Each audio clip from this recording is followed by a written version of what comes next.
ኩብዝ እንስራ። ሰላም ለእናንተ ይሁን። እንዴት አላችሁ ውድ ተመልካቾቼ? በነገራችን ላይ ኩብዝ ደግሞ ማን ይጠፋል ብለሽ ነው ቪዲዮ የምትቀርጹ እንዳትሉ።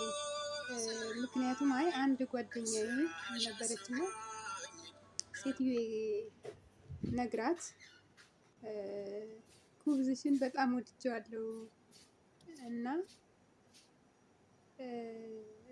እንዴት እንደምትሰሪው ንገሪኝ ብላ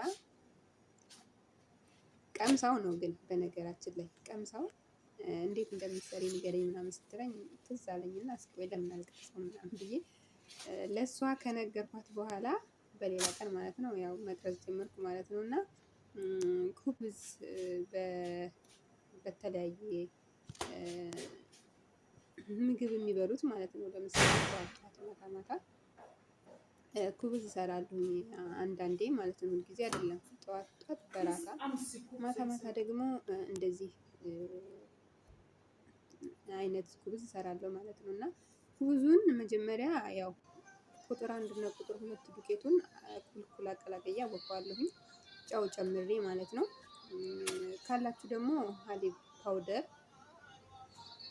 ፓውደር ካላችሁ ብትጨምሩበት በጣም አሪፍ ነው የሚሆነው እና ልስልስ ያለና ንፍት ያለ ኩብዝ ነው የሚሆነው ማለት ነው። እና በነገራችን ላይ ሰዎች በጣም ነው የሚወዱት ኩብዝ ማለት ነው። በተለይ ዘይት የሌለው ማለት ነው።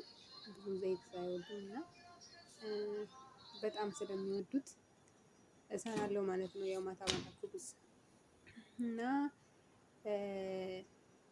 ካቦካሁት በኋላ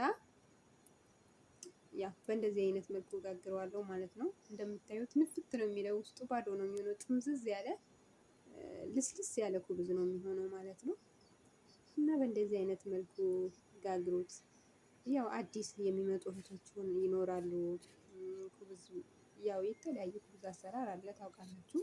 ነገር ግን ያው አንዳንድ እህቶቼ አዲስ ሆነው የሚመጡ ቢያዩት አይከፋም በሚለው ነው። ሰላማችሁ ይብዛልኝ። ስለተከታተላችሁኝ አመሰግናለሁ። መልካም ቆይታ